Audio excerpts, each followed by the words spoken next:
Do, do, do, do. Do, do, do, do. Hi, welcome to Vitamin Junkeys. I'm Jennifer Lyle. I'm Dr. JJ. And we're addicted to good health. Today, we're going to be talking about what probiotics are. Because that's a good question. There are lots of different forms of probiotics. And JJ is going to take one of them right now. Probiotics.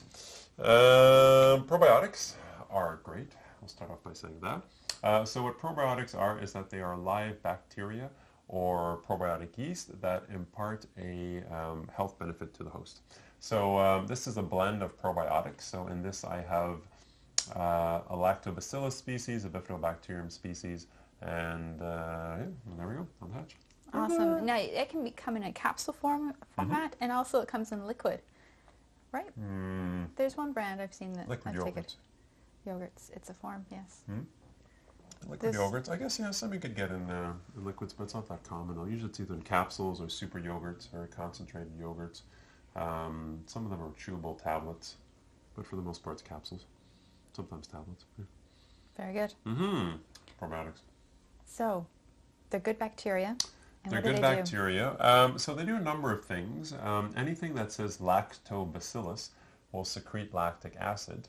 And when it secretes lactic acid, it's able to kill off pathogenic microorganisms. So in women in their vagina, for women that are prone to yeast infection, in your digestive tract, a lot of them will secrete hydrogen peroxide. A lot of the probiotics will also secrete things called bacteriocins. So these are like the equivalent of antibiotics. So you have a bacteria secreting an antibiotic to kill a quote-unquote bad guy, one of those bad bacteria out there. They help with your immune system. They decrease allergies. They decrease your risk of colon cancer. They improve your nutrient absorption. You're able to get more nutrients out of your food. They prevent infection. They prevent traveler's diarrhea. God, there's so many good treatments for probiotics. It's quite impressive. They also help with ulcerative colitis and Crohn's. So these are inflammatory bowel conditions, which are very serious for those of you out there who have that. And is it true that if you take an antibiotic, that you should then, a short while afterwards, take a probiotic? That's true. Yep. So most patients who are taking an antibiotic, I'll usually have them wait 6 hours and then they can take a probiotic. But once you're done your course of antibiotic, you should always go through the full course that your doctor prescribes. Then you should definitely take a higher dose of probiotic because an antibiotic will kill everything. It kills the good guys and the bad guys. So you want to replenish with the good guys, which is a probiotic. Very good. How do you pick a good one? Because there are different concentrations of it and different strains. Okay, so some tips for picking a good one. I always recommend people take a blend of probiotics. So you want to look for lactobacillus. You want to look for bifidobacterium. In some cases, you may want to take the probiotic yeast Saccharomyces, but really in this case, you should really have someone refer you before you take that one.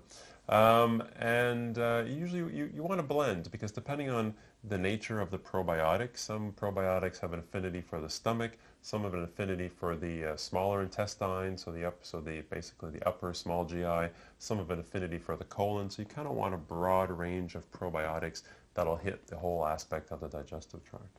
Awesome. Now, is it possible to be deficient in probiotics, or? It's not necessarily being deficient. It'd be more that you'd have symptoms. So, for example, chronic yeast infection in women, diarrhea, irritable bowel, digestive issues, allergies. In those cases, you're usually deficient in probiotics. So it's just the balance and it's your the balance. flora. You're basically out of balance of your flora. So it's a floral imbalance. Now, there are some foods that probiotics occur in naturally, is that right? Sauerkraut, yogurt we talked about, so fermented foods. So they're sources of probiotics. These are good for just daily maintenance, but if you've taken an antibiotic or you have allergies or diarrhea and so on, you're not going to get enough from these foods to really help treat it. You really need a capsule or one of those super yogurts to help. Also, too, when back to your question, you're asking about how do you choose a good probiotic. Ideally, you want a human strain. You want a strain that's been cultivated in humans, whereas some of the probiotic strains are bovine, so they're cow-based. So if you are sensitive to dairy, then you wouldn't want a probiotic that's been cultivated from cows, or some are cultivated from sheep. So I point people towards human strains. What does that mean, cultivated? It means it's grown. All bacteria, if you're taking a probiotic, it's grown. So human strain would mean it's a healthy strain sampled from a human and they've just grown it. They grow colonies of it. So I could take some of your good bacteria and then Correct. Dr. JJ's good bacteria. Just put it on a spoon. And let it multiply. Wait 2 weeks. Take it in capsule form. You'd have big hair, big curly hair. That'd be disturbing. It would be. Moving along. Maybe we shouldn't have gone down that road. No, let's avoid that, yes. In any case, so it sounds like you should check in with a healthcare practitioner just to find out if it's something that you should be adding, or would everyone benefit Most people from? should be taking it. It's very well tolerated, very rare side effects with probiotics. Whenever there's been a bad effect with probiotics, it's been with usually people that have had indwelling catheters or surgical procedures where an infection got in when there really shouldn't have been an entry into the body. But for the most part, it's very well tolerated. When you start one at the beginning, it's common to get a little bit of gas and a little bit of bloating because your body's balance is being readjusted. So the good guys are killing the bad guys. That's usually how I explain it to patients. And then usually about a week or so it rebalances and you're good to go. And you should notice a change. It helps with constipation. Your bowels should be a lot firmer, and you'll definitely feel a big difference. Now, even babies can take probiotics too, right? Because diaper rashes, that's a sign of the thrush or candida. Yeah. Pregnant women could take it, and then they could give it to their kids. Actually, when pregnant women take it, and then the kids take it from birth onwards, tends to prevent the risk of getting eczema. So some great studies there. Yeah. Now, when my brother had stem cell transplant, one of the things afterwards, like I wanted him to get better quickly, but he said that he couldn't take probiotics. After a stem cell? Yeah. Possibly because, well, probably in his case because his immune system was so weakened by basically because they eradicated before they did the stem cell transplant. So introducing any bacteria that may have, even if it's a good one, may have thrown off the balance and could have given him an infection. Because if he had a stem cell transplant, they would have eradicated his entire bone marrow where he was going, right? So he probably would have a weakened immune system, that's why. So again, really important to check in with a healthcare practitioner to make sure it's the right thing for you to do. Definitely, like in cases of, this is a serious condition, right? So Awesome. he had leukemia, I assume, right? Or lymphoma, or what did he have? It's a different form. It's one of the Cancer, rare form yeah. of cancer. Yeah. So serious conditions, cancer, always see a healthcare professional.